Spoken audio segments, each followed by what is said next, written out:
کی ہے جنت میں وہی جائے گا جو صرف رب کے قرآن پر عمل کرتا ہو، محمد رسول اللہ کے فرمان پر عمل کرتا ہو۔ اور ایک اور ملا بھیونڈی میں، کل میں نے واقعہ بتایا تھا پرسوں 2-3 دن پہلے، بھیونڈی میں بمبئی کے اندر ایک اور ملا، بیچارہ 40 دن کا چلہ لے کے آیا تھا۔ ہم نے کہا چلو اسٹیج پہ بٹھا دو، اسٹیج پہ بٹھایا، عزت، ہم نے کہا پہلے ان کو عزت دو تب نہ سنیں گے، یہ بٹھا دیا۔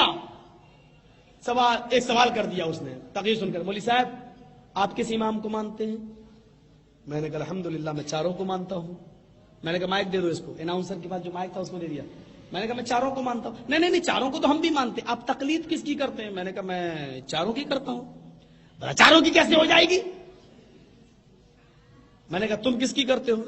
بولا میں مانتا تو چاروں کو ہوں لیکن تقلید ابو حنیفہ کی کرتا ہوں، چاروں برک بات صرف ابو حنیفہ کی مانتا ہوں۔ میں نے کہا ابو حنیفہ کی کیوں مانتے ہو؟ بولا میری مرضی، یہ امام بڑے ہیں، ہمارا دل مانتا۔ ہم نے کہا اسلام تیرے دل پہ اترا ہے، تیری مرضی پہ اترا ہے، جو تیرا دل کرے گا کہے گا وہ کرے گا کہ نہیں امام تو 4 ہیں، چاروں برک بات کسی ایک کی ماننا پڑتی ہے۔ میں نے کہا کہ اچھا اللہ کے نبی کی حدیث ہے 4 امام، تم کہہ رہے ہو اللہ کے نبی کی حدیث ہے کہ میری امت میں 73 فرقے ہو جائیں گے، 72 جہنمی الا ملت واحدہ، ایک جنتی۔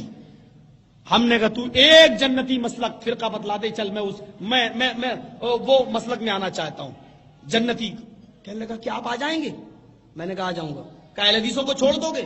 میں نے کہا جاؤ چھوڑ دوں گا، ویسے تو میں 3 طلاق 1 مانتا ہوں لیکن اہل حدیثوں کو 3 طلاق دے دوں گا، تو جنتی بتا کون ہے؟ میں نے کہا بتا۔ میں نے کہا ابھی پھنستا یہ، اس نے لکھ دیا اسی کاغذ کے اوپر، سی ڈی بنی ہے اس کی، سی ڈی ہے اس کی، بہت انڈیا میں چلتی ہے، اس سی ڈی کو دیکھ کر اللہ کا شکر ہے بہت سے لوگ اہل حدیث بھی ہوئے ہیں، اللہ تعالیٰ تکبر غرور سے بچائے۔ تو میرے بھائیوں غور کرو، اس نے فوراً لکھا کہ حنفی مسلک جنتی ہے، حنفی ابو حنیفہ کے ماننے والے جنتی۔ میں نے کہا اہل حدیثوں اب تو مجھے طلاق دینا ہی پڑے گی تمہیں، کیونکہ میرے بھائی نے جنتی مسلک بتلا دیا ہے، اور کون نہیں چاہتا کہ وہ جنت میں جائے؟ آج مجھے جنتی فرقہ معلوم ہو گیا ہے، میرے بھائی نے لکھ دیا کہ حنفی مسلک جنت میں جائے گا۔ اب یہ نیچے اس کے یہ لکھ دیں کہ شافعی جہنمی، مالکی جہنمی، حنبلی جہنمی، اور اس کے علاوہ 72 جتنے سب جہنمی۔ کہنے لگا یہ کیوں لکھوں؟ میں نے کہا ایک جائے گا نا، سب جہنمی ہوئے نا، لکھ۔ بولا نہیں 4 امام، چاروں برک، چاروں جنتی۔ ایک دم پلٹ گیا۔ میں نے کہا چل یہی لکھ دے تو یار، چل یہی لکھ، ایسا بھی تجھے آدمی کہاں ملے گا مولوی، تجھے اجازت دیتا، چل یہی لکھ دے۔ اس نے یہی لکھ دیا 4 امام، چاروں مسلک، چاروں برک، چاروں جنتی۔ میں نے کہا چاروں جنتی لکھ دیا؟ کہاں؟ میں نے کہا اب نیچے لکھ دے کہ اللہ کے رسول کی حدیث جھوٹی۔ بولا کیا؟ میں نے کہا اللہ کے نبی فرماتے ہیں بنی اسرائیل 72 فرقوں میں بٹے تھے، میری امت 73 فرقوں میں بٹے گی، 72 جہنمی ایک جنتی، کلہم فی النار الا ملۃ واحدہ، سب جہنمی ایک جنتی۔ تو لکھ رہا ہے 4 جنتی، 4 برحق، چاروں امام، چاروں جنتی۔ تو لکھ رہا ہے 4 امام، 4 برحق، چاروں جنتی، اور تو اور اللہ کے رسول کی حدیث ہے ایک جنتی۔ اب لکھ دے نبی کی حدیث جھوٹی۔ کہتا میں 4 لکھتا ہوں تب بھی پھنس رہا ہوں، 1 لکھتا ہوں تب بھی پھنس رہا ہوں۔ تو اس نے ایک چال چلی شوبدہ بازی، کہتا کہ تم ہی بتاؤ۔ میں نے کہا میں لکھ دوں گا، بتا بھی دوں گا، تم مانو گے؟ بھائی میں تو ماننے کے لیے تیار ہوں، تم بتاؤ تو صحیح، یا پھر میں بتاؤں تجھے ماننا پڑے گا۔ مجمع عام میں اس نے کہا میں مانوں گا لیکن اہل حدیث لکھو گے تو نہیں مانوں گا۔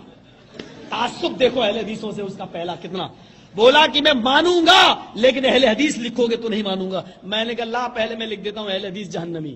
اب وہ میرا چہرہ دیکھتا ہے، یہ تو اپنے آپ کو سب سے پہلے جہنمی لکھ رہا ہے۔ میں نے کہا سنے اہل حدیث جہنمی، قادیانی جہنمی، چکلالوی جہنمی، پرویزی جہنمی، حنفی، شافعی، مالکی، بریلوی، حنبلی، شیعہ، سب کو میں نے جتنے نام تھے یاد وہ سب لکھ دیے، اور اس کے علاوہ جتنے فرقے سب جہنمی۔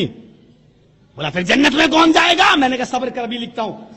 میں نے نیچے لکھا جو رب کے قرآن کو پکڑے ہوگا اور جناب محمد رسول اللہ کی حدیث پر عمل کرتا ہوگا بس یہ جنتی۔ کہتا قرآن اور حدیث تو تم ہی کہتے رہتے ہو، قرآن و حدیث، قرآن و حدیث۔ میں نے کہا تو اپنی زبان سے کہہ رہا، میں نہیں کہہ رہا ہوں، اندازہ لگا۔ بولا کہ اچھا ٹھیک ہے موقع دو مجھے کچھ دن سمجھنے کا۔ اسٹیج کی بات تھی، بارونق 35,000 کا مجمع تھا تقریباً میرے بھائیوں. لوگوں نے کہا جانے دو، ہم نے بھی سوچا کہ جاؤ جانے دو، ہم کو کیا زبردستی، تو اسلام ہے. لیکن آج تک اس کا پھر کوئی جواب نہیں آیا. اب اللہ بہتر جانے کہ اس نے سوچا ہے کہ نہیں سوچا ہے. میرے بھائیوں میں آپ کو یہ حقیقت بتاتا ہوں اور یہ سچ ہے کہ صرف کتاب و سنت ہی ہماری اساس ہے، ہماری بنیاد ہے. اللہ کے نبی نے یہی دو چیزیں چھوڑی ہیں اور فرمایا کہ ترکت فیکم امرین